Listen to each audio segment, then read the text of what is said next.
Bom dia a todos. Agradeço os organizadores por essa oportunidade, por me dar também a oportunidade de estar com o Dr. Reinhard Stefanes, que eu trabalhei no Ministério de forma muito produtiva naquele tempo, não é? E um pouco que eu vou apresentar aqui foram temas que a gente começou a desbravar lá naquela época, né, na Embrapa. Sabe que a Embrapa tem chefe, né, que nem índio, assim, então o Centro de Pesquisa da Embrapa tem chefe. Então, eu sou chefe da Embrapa Territorial, que fica em Campinas, que é esse prédio que vocês estão vendo aí, e que se dedica, não estuda boi, não estuda árvore, não estuda floresta, não estuda semente, nem máquina, a gente estuda o território, o uso, ocupação das terras no Brasil, logística. Já teve um colega meu que apresentou ontem na parte da macrologística. Eu vou percorrer um pouco em cima do mote desse painel, essa dimensão dentro da agricultura brasileira. Falar de agricultura brasileira, se alguém disser para os senhores que ele está a par da agricultura brasileira, é que a pessoa terminou de estudar ontem à noite, né? Tarde da noite, né? Porque se for a semana passada, já está desatualizado. Porque a agricultura já desativou o pivô, já fez outra coisa. Então, nós temos uma coisa extremamente dinâmica. Essa aqui é uma imagem que eu costumo sempre apresentar, que é uma região que eu monitoro há muito tempo. Isso aqui é o oeste da Bahia. Vocês estão vendo aqui em verde, é pastagem extensiva. Pastagem extensiva. Em vermelho estava começando a produção de grãos, milho e soja, são as áreas de campo de soja. E aqui tinha um pivô de irrigação, não sei se dá para ver aí, roxo, e aqui mais 6 pivôs de irrigação. Isso é 1990. Isso aqui é 2000. Né? Isso aqui é 2010. Né? Isso aqui é 2015. Tanto que já faz 2 anos que o Nordeste ultrapassou o Sudeste em produção de alimento. Eles já passaram de 20 milhões de toneladas, e nós estamos com 18 aqui, batendo em 20 e tal. Né? Desde o século XIX não acontecia do Nordeste produzir mais alimento que o Sudeste. Né? Isso se deve a essas regiões, né, que mecanizaram o sul do Maranhão, do Piauí, do oeste baiano. Então, é uma realidade muito dinâmica essa da agricultura. Claro que deu essa dimensão conhecida da agricultura brasileira, de liderança mundial, né, tanto na produção como na exportação de diversos produtos agrícolas. E isso também tem o lado econômico, porque se a gente... Não adianta produzir muito se você produz caro. Né? Nosso arroz tem que ser mais barato que o da Tailândia, a nossa soja tem que ser competitiva. Não é só produzir volume, você tem que produzir barato para competir. Né? E isso a agricultura brasileira está fazendo. Agora, a agricultura brasileira está ajudando o país, vocês sabem que todo mundo, já aqui nesse evento mesmo, evocou o quanto... Essa imagem do Jornal de Minas, ela virou um meme aí, né? A agricultura tirando o Brasil da lama, né? Fazendo o país voltar a crescer, e a gente sabe o papel que ela tem tido. Nosso centro, nós trabalhamos com 3 realidades que vão me permitir aqui de falar rapidamente sobre essa dimensão da proteção, da preservação e da produção. É a questão da atribuição de terra. Deixa eu desligar aqui o meu celular, que eu esqueci de desligar, né? E pronto. Atribuição de terra, ocupação de terra e uso das terras. Agora mesmo estava tendo um debate que tocou em vários aspectos disso. São dimensões parecidas, mas elas não são confundíveis. Né? Os agrônomos insistem muito nelas, com razão. Uma coisa é a atribuição de terra, outra coisa é a ocupação, outra coisa é o uso. Eu vou, então, percorrer rapidamente aqui, talvez 5 minutos com cada uma, para a gente dar uma ideia da situação nacional, e é produto dos trabalhos das equipes lá da Embrapa Territorial. A atribuição de terra é o seguinte: o Estado brasileiro atribui terra. Você tem uma fazenda produtiva, tudo, mas ele pode decidir que vai para a reforma agrária. Acabou, vai. Ele faz um decreto e acabou. Você pode reclamar, a TDA, o valor, está desapropriado. Se você quiser ampliar um parque nacional, ele amplia. Então, o Brasil, que era grande, ficou pequeno, né? Porque tem muita terra atribuída no Brasil. Em primeiro lugar, nós temos atualmente 1.871 unidades de conservação no Brasil. Se você perguntar qual é a unidade essa, aquela, lá na Embrapa a gente tem o banco de dados de cada uma, quando foi criada, etc. Isso é no sentido da ONU, né? O lato sensu de unidade de conservação, incluindo APAs. Né?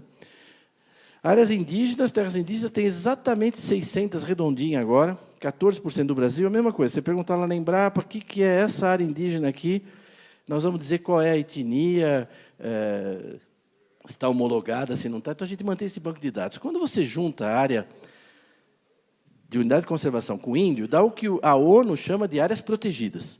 Então, isso é um banco de dados que tem na UNEP, está disponível na UCN, também em Genebra. São as áreas protegidas dos países. Quais são as áreas protegidas da Rússia? São os parques nacionais da Rússia, mais as áreas dos índios deles lá, os Kirguizes, os Lapões, não sei o quê. Quais são as áreas protegidas do Canadá? Os parques nacionais do Canadá, mais os territórios das populações tradicionais, dos índios deles lá, os Inuit, os Esquimós. É assim no mundo inteiro. Então, o Brasil tem sobreposição entre índio e parque. No total, 30% do Brasil é área protegida, cadastrada, mapeada, definida, pronto, consagrada. Isso está fora da produção, né?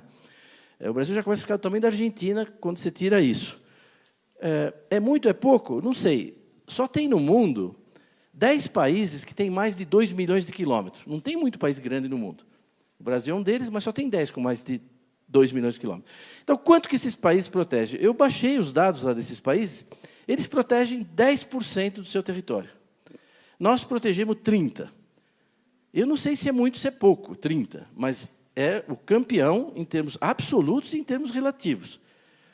Não sei se é muito, mas apanhar dizendo que o Brasil não protege suas florestas, ser acusado de não proteger a sua vegetação nativa, é um absurdo, porque é um país que protege 3 vezes mais do que os outros países. E o que os Estados Unidos, a Rússia, o Canadá, o que eles protegem? Eles protegem o deserto de Sonora, o deserto de Mojave, o deserto da Mongólia, o deserto da Austrália, pode ver aqui nas imagens. Nós temos Shapefire. Por exemplo, olha aqui a Argélia. Ela protege 7,5% do seu território. É o deserto do Teneré, o pior local. Eu fiz meu doutorado no Níger, é uma região que eu conheço. O deserto do Teneré é o pior local do Saara.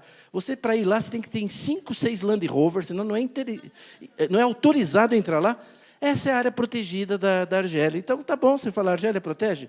Protege, está lá, 7,5% do território. O que ela protege? Bom, o Teneré, né?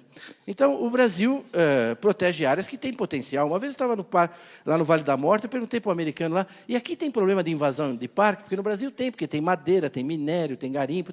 É difícil manter a área. Ele falou, não, aqui também temos um problema no Vale da Morte. Eu falei, nossa, está vendo? Eu já estava falando besteira, dizendo que eles não têm problema, né?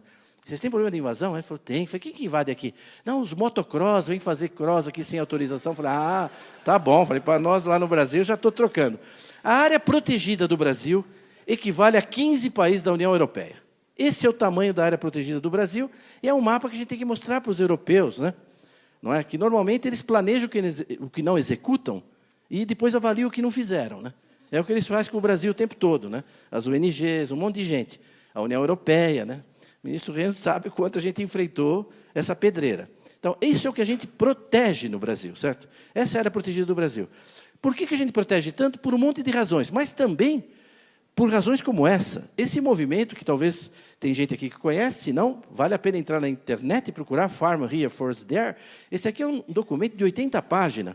O que eles dizem nesse documento? Eles dizem o seguinte, nos próximos 20, 30 anos, vai ter um mercado adicional de alimentos no mundo, adicional, de 40 bilhões de dólares. É os Estados Unidos que tem que ficar com esse mercado. Os agricultores dos Estados Unidos. O único país que pode pegar grande parte desse mercado da gente é o Brasil.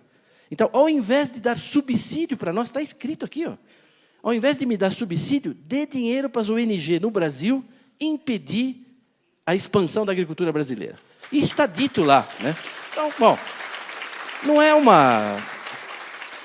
não é teoria da conspiração. Fala, teoria da conspiração. Não, pega lá, entra no site. É financiada pela União dos Produtores de Milho dos Estados Unidos. Isso aqui é um pôster que saiu agora, né?